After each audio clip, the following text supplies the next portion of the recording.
Good afternoon, all of you. Today we will start the new topic, mole concept. अभी तक आप सभी लोगों ने जो पढ़ा है वो आप लोगों ने पढ़ा है किसके बारे में? जो हमने किया था कि मॉलिक्यूलर फॉर्मूला किसे कहते हैं या मॉलिक्यूलर मास किस तरीके से हम कैलकुलेट करते हैं। पहले एक छोटा सा हम मॉलिक्यूलर मास कैलकुलेट करना दोबारा सीखेंगे, ताकि अगर मॉलिक्यूलर मास हमें कैलकुलेट, इसके अंदर इन फॉर्मूले देखो, इन फॉर्मूला में हमें मॉलिक्यूलर मास की भी जरूरत पड़ेगी। तो हम कैसे मॉलिक्यूलर मास को कैलकुलेट करते हैं, एक बार इसको भी हम दोबारा से रिवाइज करें। मान लो आपको कोई भी, आपने कंपाउंड फॉर्मेशन सीख लिया, आपने कोई कंपाउंड लिया ammonium chloride. Ammonium chloride compound का नाम है। अब इसे कंपाउंड फॉर्मेशन से बनाएंगे। तो अमोनियम क्लोराइड का फॉर्मूला हो गया NH4Cl। This is ammonium chloride.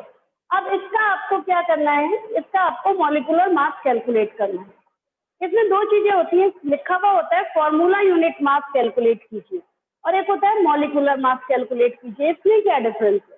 तो जो फॉर्मूला यूनिट मास होता है, वो फॉर्मूला यूनिट मास वो होता है जब जो भी कंपाउंड आयन फॉर्म करता है, तो उसके लिए हम लिख सकते हैं formula unit mass. Formula unit mass का मतलब है इसकी अलग अलग यूनिट का मास, क्योंकि ये अलग अलग हो सकते हैं। तो जब ये अलग अलग हो सकते हैं तो हम अलग अलग यूनिट का मास भी निकाल सकते हैं। तो अलग अलग यूनिट का मास निकालने में इसको हम क्या कह सकते हैं, फॉर्मूला यूनिट मास कह सकते हैं। वैसे मॉलिक्यूलर मास कहते हैं। बात एक ही है, कोई अलग नहीं है। कुछ कंपाउंड्स के लिए हम यूज करते हैं, जैसे NaCl है। NaCl है सोडियम क्लोराइड। आपको पता है ये आयनिक कंपाउंड है, आयन फॉर्म करता है, यानी कि सोडियम अलग हो जाता है, क्लोरीन अलग हो जाता है। तो सोडियम क्लोराइड के अंदर क्या है, सोडियम क्लोराइड के अंदर क्या है कि जो सोडियम और क्लोराइड आयन है, ये एक आयनिक बॉन्ड बनाते हैं। तो आयनिक बॉन्ड बनाने की वजह से ये क्या कहलाएगा, फॉर्मूला यूनिट मास कैलकुलेट कर। अगर आप बोलोगे तो ऐसे बोल सकते हैं, और अगर हम मॉलिक्यूलर मास कहते हैं तो वो भी गलत नहीं है, वो भी सही है। तो कैसे कैलकुलेट करेंगे, दोनों का हम देख लेते हैं। इसमें जो एलिमेंट है वो है नाइट्रोजन, हाइड्रोजन और क्लोरीन। तीन एलिमेंट इसके अंदर प्रेजेंट है। तो सबसे पहले हम क्या करेंगे, N mass of nitrogen plus mass of hydrogen plus mass of chlorine. ठीक है, इन तीनों के मास को हमें क्या करना है, कैलकुलेट करना है। अब H हमारे पास 4 है तो हम 4H लिख देंगे। ठीक है, अब हमने नाइट्रोजन का मास देखा, नाइट्रोजन का मास होता है 14। ठीक है, प्लस 4 की मल्टीप्लाई H का मास होता है 1। ठीक, क्लोरीन का मास होता है 35.5। इसका यही मास लेते हैं। क्यों लेते हैं, क्योंकि ये आइसोटोपिक फॉर्म है। आइसोटोप्स क्या होते हैं, इसके अंदर क्लोरीन के दो आइसोटोप्स मिलते हैं। एक क्लोरीन 37 जिसका मास नंबर, एटॉमिक नंबर होता है 37, और एक का मास नंबर होता है 35। तो 35 और 37 दोनों आपस में मिले रहते हैं। तो हम उसमें क्या निकालते हैं, एवरेज मास निकालते हैं। तो एवरेज मास निकालने में हम क्या करते हैं कि इन दोनों का एवरेज लेते हैं। तो एवरेज मास जो हमने निकाला, तो इसका मास आ गया हमारा 35.5। तो इसका यही मास आपको लेना है 35.5। ठीक है, क्लोरीन का ये हमने एवरेज निकाला हुआ है, क्योंकि आइसोटोप्स से दोनों आइसोटोप्स आपस में मिले रहते हैं। ऐसी ब्रोमीन भी है, ब्रोमीन के भी दो आइसोटोप्स आपस में मिले रहते हैं, तो उसका मास नंबर भी एवरेज एटॉमिक मास ही है। बाकी और सबका एलिमेंट का क्या है, उसमें आइसोटोपिक फॉर्म्स नहीं है, तो इसीलिए जो मास है वही लिया गया है। अब यहाँ पर हम देखेंगे 14 प्लस 4 प्लस 35.5, तो टोटल एटॉमिक मास हमारा आ जाता है 4 और 4 8, 13 का 3.5 1 2 93.5 U। ये आपका टोटल एटॉमिक मास आ जाता है। तो अगर हमें मॉलिक्यूलर मास जो यहाँ दिया हुआ है, वो मॉलिक्यूलर मास हमें सबसे पहले, कोई भी आपको कंपाउंड है जिसमें आपको मोल निकालना है, मोल निकालने के लिए सबसे पहले हमें मॉलिक्यूलर मास उसका कैलकुलेट करना हो। और ये मॉलिक्यूलर मास कैसे कैलकुलेट होगा, बाय दिस प्रोसेस। अब यहाँ देखो, सोडियम क्लोराइड का अगर हमें करना है तो सोडियम का होता है 23। ठीक है, क्लोरीन का कितना हो गया 35.5। इन दोनों को हम क्या करेंगे, आपस में प्लस कर देंगे। तो 23 और 35.5 जो हम प्लस करेंगे तो क्या आ जाएगा, 58.5। तो ये आ गया 58.5। तो इसका मॉलिक्यूलर मास आ जाएगा 58.5। तो इस तरीके से पहले, सबसे पहले हमें क्या करना है, फॉर्मूला यूनिट मास या मॉलिक्यूलर मास कैलकुलेट करना। एक और एलिमेंट का, एक और कंपाउंड का हम करके देख लेते हैं। मान लो आपसे कहा जाए कि हाइड्रोजन गैस है, हाइड्रोजन गैस कहा जाए, क्लोरीन गैस कही जाए, या आपसे कहा जाए ऑक्सीजन गैस है। तो जब भी हम गैसियस फॉर्म में इनको लेते हैं, ये आपको पता है कि डायएटॉमिक मॉलिक्यूल है। डायएटॉमिक भी हमने पढ़े थे, डायएटॉमिक, ट्राइएटॉमिक, टेट्राएटॉमिक, मोनोएटॉमिक। तो अगर वहाँ ये कहा जाता है कि हमने ऑक्सीजन गैस ली है, तो उसका मॉलिक्यूलर मास क्या होगा? अब ऑक्सीजन एटम और ऑक्सीजन गैस, या नाइट्रोजन एटम और नाइट्रोजन गैस, दोनों में डिफरेंस है। तो अगर आपसे कहा जाए कि नाइट्रोजन एटम को देखो, हमें नाइट्रोजन एटम को लेना है, तब तो हम मास नंबर लेंगे 40। और अगर नाइट्रोजन गैस के लिए कहा जाए तो हम मास नंबर लेंगे 2 × 40। अपने आप आपको खुद ब खुद इसे करना है, वो लिखेंगे नहीं कि यहाँ डायएटॉमिक, नाइट्रोजन गैस, ऑक्सीजन गैस है, डायएटॉमिक। अब जैसे ऑक्सीजन गैस ले लेंगे तो O2 अपने आप आएगा। ऑक्सीजन का एटम है तो सिर्फ O लेंगे 16। और अगर ऑक्सीजन का, अगर हमसे कहा जाए ऑक्सीजन का मॉलिक्यूल है या ऑक्सीजन गैस है, तो अगर गैस कहा जाए तो गैस के लिए हम O2 ही लेंगे, और O2 में किसकी, 2 की मल्टीप्लाई कर देंगे ऑक्सीजन के मॉलिक्यूलर मास में। ऑक्सीजन का मॉलिक्यूलर मास होता है 16, तो 16 2 जा 32 U लेंगे, 14 2 जा 28 U। तो इस बात का भी ध्यान रखना है, बच्चे कई बार कंफ्यूजन में इस चीज की गलती करते हैं कि वो डायएटॉमिक, ट्राइएटॉमिक, इसका ध्यान नहीं करते। मान लो ओजोन लेना है, तो ओजोन का फॉर्मूला O3 है, तो O3 में ऑक्सीजन की मॉलिक्यूलर मास की 3 बार मल्टीप्लाई। तो इस तरीके से हम जो भी उस पर नंबर लिखा हुआ है उसकी हमें मल्टीप्लाई साथ में करनी है मॉलिक्यूलर मास कैलकुलेट करने के। अब मान लो मॉलिक्यूलर मास किसी और कंपाउंड का ले लेते हैं। मान लो आपको करना है CO2 का, सिंपल है, या आपको करना है C6H12O6, आपको ग्लूकोज दे दिया गया। अब ये देखने में ही हार्ड लग रहा है, लेकिन ये हार्ड है नहीं। इसमें सिंपल है कि 6 तो कार्बन है और 12 इसमें हाइड्रोजन है और 6 इसमें ऑक्सीजन। ठीक है, तो हम किस तरीके से करेंगे इसको, जो कैलकुलेट करेंगे उसको कैलकुलेट करने के लिए हम सबसे पहले 6 कार्बन का मास लेंगे, प्लस करेंगे 12 हाइड्रोजन का मास, प्लस करेंगे 6 ऑक्सीजन का मास। ठीक है, तो 6 कार्बन का मास हो गया, कार्बन का होता है 12 प्लस 12, इसका आ गया 12 × 1। ठीक है, यहाँ पर हाइड्रोजन का मास इससे करना है हमें, तो 12 × 1, क्योंकि हाइड्रोजन का 1 होता है, और 6 की मल्टीप्लाई किसमें करनी है, O के मास में, ऑक्सीजन के मास में, ऑक्सीजन का होता है 16। तो इसको फिर हम कैलकुलेट कर लेंगे। बच्चे क्या करते हैं, या तो इसमें बीच में सब जगह मल्टीप्लाई लगा देते हैं। आपको ये ध्यान रखना है कि एक एलिमेंट के बाद जब दूसरा एलिमेंट आएगा तो बीच में प्लस आए, और ये जितने इसके एटम दिए गए हैं उनकी मल्टीप्लाई करें। ठीक है, तो जो नीचे नंबर है उसकी इसमें मल्टीप्लाई, और बीच में क्या करना है, प्लस। इस तरीके से इसको कैलकुलेट करेंगे। ये हो गया मॉलिक्यूलर मास कैलकुलेट करने का तरीका। तो सबसे पहले जब भी आपको कोई क्वेश्चन दिया जाए तो हमें सबसे पहले उसका क्या करना है, मॉलिक्यूलर मास कैलकुलेट करना। अब ऐसा भी हो सकता है कि किसी क्वेश्चन में आपको मॉलिक्यूलर मास दिया गया और मॉलिक्यूलर मास देने के साथ साथ आपको गिवन मास भी दिया हुआ हो, और आपसे नंबर ऑफ मोल्स पूछे जाए, या आपको नंबर ऑफ मोल्स दिए हुए हों और आपको गिवन मास दिया हुआ मॉलिक्यूलर मास आपको निकालना। यानी कि अगर ये फॉर्मूला दिया गया है तो इस फॉर्मूले के अंदर जितनी भी चीजें हैं उसमें से आपको एक चीज या 2 चीज दी हुई हो। ठीक है, मॉलिक्यूलर मास देने की जरूरत नहीं है। अगर उन्होंने कंपाउंड का नाम दिया है, आपको नाम दे दिया कि वो एसिटिक एसिड है, आपको नाम दे दिया वो इथाइल अल्कोहल है, आपको नाम दे दिया कि वो वाटर है या वो कार्बन डाइऑक्साइड है, तो जो भी कंपाउंड का नाम है उसका पहले फॉर्मूला लिखना है, फिर उसका मॉलिक्यूलर मास कैलकुलेट करना है, वो आपको खुद करना है। तो मॉलिक्यूलर मास कैलकुलेट कर लेंगे। अब ये फॉर्मूला कैसे यूज करेंगे, एक क्वेश्चन ले लेते हैं कि आपको नंबर ऑफ मोल्स निकालने हैं। Calculate the number of moles 52 gram of helium. आपको नंबर ऑफ मोल्स निकालने हैं 52 ग्राम ऑफ हीलियम। ठीक है, ये एक बेटा एक साइंटिस्ट थे ओस्टवर्ल्ड। ओस्टवर्ल्ड ने क्या किया था, उन्होंने सबसे पहले मोल को इंट्रोड्यूस किया था। जो मोल है उसका जो लैटिन में वर्ड है मोल, उस वर्ड का मीन्स है हीप, हीप का मतलब है पाइल। पाइल क्या कि अगर हीप ऑफ पाइल का मतलब है कि एक एक के ऊपर एक ढेर लगाते चले गए। मान लो एक चीज इसके ऊपर रखी, उसके ऊपर उसके ऊपर उसके ऊपर ऐसे पाइल लगा दी। क्या हुआ कि जब बहुत सारे, आपने देखा हो, अगर आप बैंक जाएं तो बैंक के अंदर आपको सिक्के लाने है ना, तो आपको 5 के बहुत सारे सिक्के चाहिए। तो अब आप क्या करेंगे, वो आपको गिन गिन के नहीं देते, वो आपको क्या करते हैं, वेट कर लेते हैं।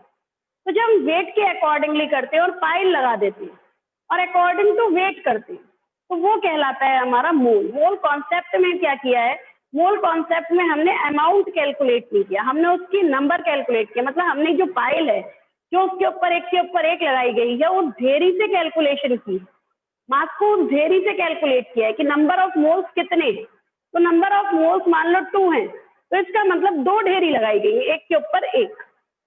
ठीक है, इस तरीके से उसे नंबर ऑफ मोल्स कहते हैं। ये ओस्टवर्ड ने सबसे पहले डिस्कवर किया था। और एक इसके अंदर क्या है, आवागाद्रो नंबर। आवागाद्रो नंबर किसे कहते हैं, ये नंबर है कि एक मोल के अंदर कितने नंबर ऑफ एटम प्रेजेंट हैं, उसे कहते हैं हम आवागाद्रो नंबर। आवागाद्रो नंबर साइंटिस्ट आवागाद्रो ने ही दिया था और उन्हीं के नाम पर इसका नाम दिया गया है एवोगैड्रो नंबर। तो एवोगैड्रो नंबर का मतलब क्या है कि इसके अंदर क्या है कि अगर मान लो एक मोल कोई भी मॉलिक्यूल है, हमने कहा कि एक मोल है आपका CO2, 1 मोल ऑफ CO2 में कितने पार्टिकल होंगे। तो चाहे CO2 ले लो, चाहे H2O ले लो, चाहे एसिटिक एसिड ले लो, कुछ भी ले लो, सबके अंदर अगर 1 मोल है तो पार्टिकल की जो नंबर है वो होगा 6.022 इंटू 10⁻23 एटम। इतने एटम्स ही प्रेजेंट होंगे। ये फिक्स्ड नंबर है जिसे एवोगैड्रो नंबर कहते हैं। यानी अगर कोई भी एटम है, कोई भी आपका आयन है या कोई भी आपका कंपाउंड है, उसके अंदर अगर एक यूनिट है, 1 मोल है, तो 1 मोल के अंदर नंबर ऑफ पार्टिकल्स कितने होंगे, नंबर ऑफ एटम्स होंगे 6.022 इंटू 10⁻20। ये एक फिक्स नंबर है जिसे हम क्या कहते हैं, एवोगैड्रो नंबर कहते हैं। तो अब हम कैलकुलेट करना, अभी मैंने आपको बताया कि हमें 52 ग्राम ऑफ हीलियम को कैलकुलेट करना है और इसके अंदर हमें नंबर ऑफ मोल्स बताना। तो सबसे पहले हमें हीलियम का क्या पता होना चाहिए, मॉलिक्यूलर मास। तो मॉलिक्यूलर मास जो हीलियम का होता है वो होता है 4। ठीक, तो हमें यहाँ पर फॉर्मूला यूज करना है N इज इक्वल टू, इसे शॉर्ट में लिखते हैं N is equal to M/M। ठीक है, ये जो M है ये गिवन मास है और ये जो कैपिटल M है ये मॉलिक्यूलर मास। ऐसे ही इसको जो लिखते हैं उसको लिखते हैं N/N डॉट, इसे डॉट बोलते हैं N/N डॉट। N का मतलब क्या है, गिवन नंबर ऑफ पार्टिकल, जितने पार्टिकल्स आपको दिए गए हैं, और एवोगैड्रो नंबर है वो नंबर जो एक मोल में एटम्स प्रेजेंट रहते हैं। तो ये हो गया N डॉट हो गया एवोगैड्रो नंबर और ऊपर हो गया आपका गिवन नंबर ऑफ पार्टिकल, कि जितने पार्टिकल्स आपको दिए गए हैं। ठीक, तो अगर आपको नंबर ऑफ पार्टिकल्स पता करने हैं तब आप ये फॉर्मूला यूज करेंगे। अगर आपको नंबर ऑफ मोल्स पता करने हैं तो ये फॉर्मूला यूज करेंगे। और अगर आपको ये गिवन मास दिया हुआ है और गिवन नंबर ऑफ पार्टिकल दिए गए हैं तब भी आप इन दोनों को यूज करेंगे। तो ये फॉर्मूले ही इसके अंदर, मोल कॉन्सेप्ट में सिर्फ यही फॉर्मूले यूज होते हैं और इन्हीं फॉर्मूले से सारे क्वेश्चंस आपके हो जाएंगे। बस हमें उन्हें अप्लाई करना आना चाहिए। अगर हम इसको अप्लाई कर पाए तो हम इजीली कोई भी क्वेश्चन कर सकते हैं। बस हमें समझना आना चाहिए कि हमें मॉलिक्यूलर मास निकालना है, हमें गिवन मास निकालना है, हमें नंबर ऑफ पार्टिकल्स निकालने हैं, या हमसे क्या पूछा गया है, क्या फाइंड आउट करने को दिया गया है और क्या हमें निकालना है या क्या हमें गिवन। ठीक, अब यहाँ देखते हैं 52 ग्राम ऑफ हीलियम दिया गया है। 52 ग्राम जो हमें दिया गया है वो दिया हुआ है गिवन मास। ठीक, मॉलिक्यूलर मास आपको खुद निकालना है, 4 होता है इसका। हमने लिख दिया N is equal to M/M। Given mass है आपका 52, मॉलिक्यूलर मास है 4। इसे जब आप कट करेंगे 4 1 जा 4, 4 3 जा 12, 13 मोल आ जाए। मोल्स की कोई यूनिट नहीं है, 13 मोल हो गए। ठीक है, तो यहाँ 13 मोल आपका आंसर आ जाता है। अभी हम दूसरा क्वेश्चन देख लेते हैं। अगला क्वेश्चन में आपको नंबर ऑफ पार्टिकल्स गिवन है। नंबर ऑफ पार्टिकल्स गिवन है वो है आपके 12.044 नंबर ऑफ पार्टिकल्स दिए गए हैं 12.044 into 10⁻23 number of particles given. ठीक है, आपको क्या निकालने हैं, नंबर ऑफ मोल्स निकालने हैं। नंबर ऑफ मोल्स निकालने के लिए हम अब ये वाला फॉर्मूला यूज करेंगे। तो n इज इक्वल टू हो गया n अपॉन n डॉट, ठीक है। तो n आपको कितना दिया हुआ है 12.044 into 10 to the power 23 upon Avogadro number आपको याद है 6.022 इंटू 10 टू द पावर 23। अब आपने ये फॉर्मूला यूज किया, जब ये फॉर्मूला यूज करेंगे इससे अगर इसको कट करेंगे तो 2 आ जाएगा और 10 टू द पावर 23 से 10 टू द पावर 23 कैंसिल जाएगा, तो आपका आंसर आ जाएगा 2 मोल। यहाँ आंसर आ गया आपका 2 मोल। तो चाहे आप इस वाले फॉर्मूले से निकालेंगे या इस वाले फॉर्मूले से निकालें, आपको देखने में कैलकुलेशन क्या हार्ड लगेगी, लेकिन हमेशा ये नंबर पूरा कट होगा, पॉइंट में आंसर जनरली नहीं आता। तो ये आपका, क्योंकि आपके सिलेबस में सब इजी चीजें दी गई हैं, कोई भी ऐसी टफ चीज नहीं दी गई जो आप लोग कर ना पाओ। तो आप लोगों को मोल कॉन्सेप्ट अच्छे से समझ आ गया होगा। एक और क्वेश्चन हम ले लेते हैं इसके अलावा भी। इसके अंदर क्वेश्चन दिया हुआ है, अब मोल दिए हुए हैं, आपको मास निकालना है 0.5 mole of iron 2। Next question है आपका 0.5 मोल ऑफ N2। इसमें आपको निकालना है गिवन मास। आपको गिवन मास निकालना है, मोल दिए हुए हैं आपको, N2 गैस दी गई। अब N2 गैस दी गई है तो सबसे पहला काम हमारा क्या है, मॉलिक्यूलर मास निकालने का। तो मॉलिक्यूलर मास नाइट्रोजन का निकालेंगे। Molecular mass is equal to हो जाएगा, नाइट्रोजन का जो एटॉमिक मास होता है वो होता है 14 multiply by is equal to आ गया 28। तो 28 यू इसका क्या आ गया, मॉलिक्यूलर मास। अब मॉलिक्यूलर मास को आपको नीचे लिखना है, गिवन मास आपको निकालना है। तो फॉर्मूला आपका क्या चेंज हो गया, गिवन मास, या हम डायरेक्ट में लिख सकते हैं, नंबर ऑफ मोल्स की जगह लिख दो 0.5 is equal to m upon क्या लिख लेंगे यहाँ 28। अब आपको m निकालना है, तो m is equal to 0.5 into 28। इस केस में मल्टीप्लाई करेंगे, आंसर आ जाएगा आपका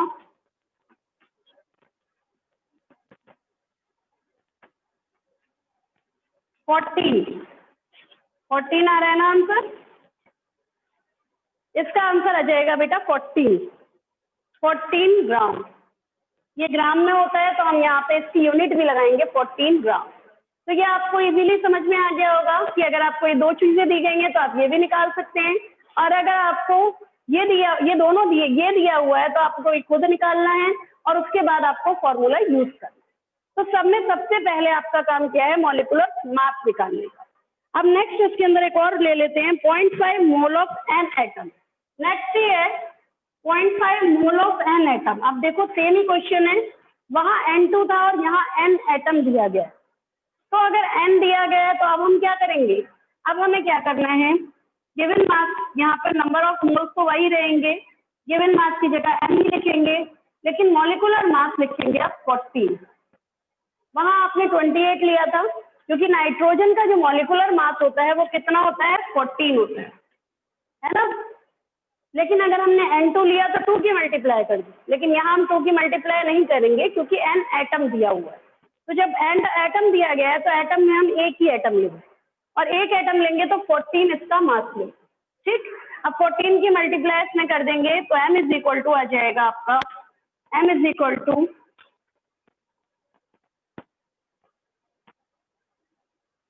7 आ जाएगा।